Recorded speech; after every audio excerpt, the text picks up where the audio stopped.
Perkenalkan, nama saya Zaneta Alicia Susanto Putri dengan NIM 221910601009. Perkenalkan, nama saya Afril Syakira Maudiala Rasati dengan NIM 221916011043. Perkenalkan, nama saya Gaida Ramadanti dengan NIM 221910601053.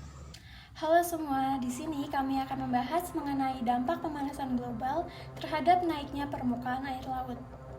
Pemanasan global adalah bentuk perubahan iklim yang terjadi karena meningkatnya suhu rata-rata atmosfer, laut, dan daratan bumi yang mengakibatkan mencairnya lapisan es di kutub, sehingga permukaan air laut naik.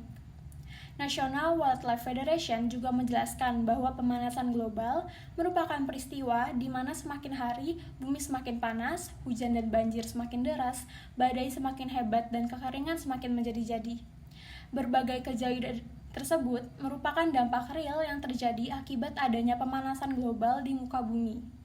Pemanasan global juga mengubah landscape kehidupan di bumi dan mematikan banyak spesies. Selanjutnya, mengapa kutub mencair?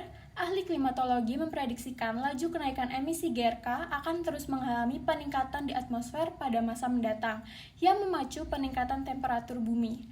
Apabila kondisi temperatur bumi terus-menerus mengalami peningkatan, maka akan terjadi peningkatan suhu di lautan. Lalu lapisan ozon yang paling tipis berada di bagian kutub dan terdapat es. Ketika lapisan ozon berlubang di bagian kutub, maka suhunya akan naik dan menyebabkan es yang mencair. Akibat mencairnya es abadi di kawasan kutub bumi, salinitas menurun dan sedimentasi meningkat di kawasan pesisir dan lautan. Selanjutnya, dampak mencairnya gletser.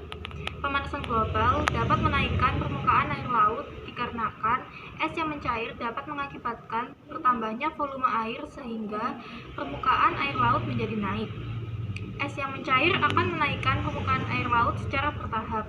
Naiknya permukaan air laut ini dapat berdampak buruk terhadap habitat pesisir seperti terjadinya erosi, banjir lahan basah, dan hilangnya habitat ikan dan tanaman. Selanjutnya, faktor pemanasan global yang menyebabkan kenaikan permukaan air laut. Yang pertama, bertambahnya air dari pencairan es dan gletser. Yang kedua, meluasnya air laut saat menghangat.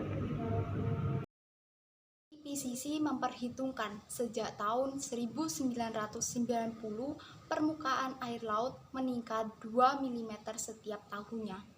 Namun, data satelit menunjukkan peningkatannya lebih daripada itu, yang mana 3,2 mm per tahun.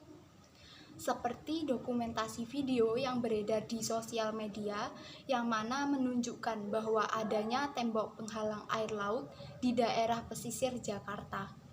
Hal ini agar air laut tidak masuk di daerah sekitarnya. Menurut Lembaga Ilmu Pengetahuan Indonesia atau LIPI, hal ini terjadi karena dua faktor, yang pertama penurunan tanah dan yang kedua kenaikan air laut. Sedihnya, IPCC memproyeksikan pada tahun 2100 peningkatan permukaan air laut bisa naik lebih dari 60 cm jika panas bumi terus meningkat. Lalu bagaimana dengan kita sebagai generasi bangsa? Salah satu hal yang bisa kita lakukan untuk mengurangi suhu yang terus meningkat akibat global warming adalah mengurangi sampah, menghemat energi, menggunakan bahan bakar ramah lingkungan, mengurangi penggunaan plastik, serta mengurangi penggunaan kendaraan bermotor.